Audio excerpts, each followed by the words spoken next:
If your Audi Q8 is refusing to connect to Apple CarPlay, don't panic, as it is often a simple software handshake issue.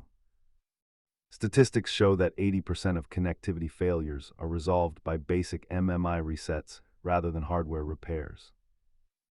Let us walk through the diagnostic steps to get your infotainment system back in sync. Start by testing a high-quality cable, then toggle your phone settings to ensure the car recognizes the wired data stream. Software conflicts are common, so verify that your iPhone is running the latest iOS and that CarPlay is not blocked by screen time settings. If it still fails, dive into the MMI Connection Manager and check for any pending Audi software updates that might patch connectivity bugs. Most users find their fix at home, but if the port itself feels loose or damaged, it is time to visit the dealer. A simple cable swap is cheap, but hardware repairs on the Audi MMI unit can quickly climb into the hundreds.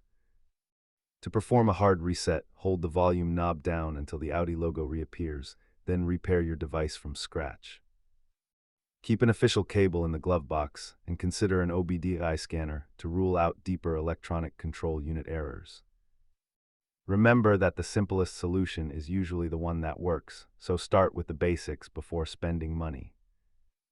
If these steps helped you connect, hit subscribe for more Audi Q8 troubleshooting guides.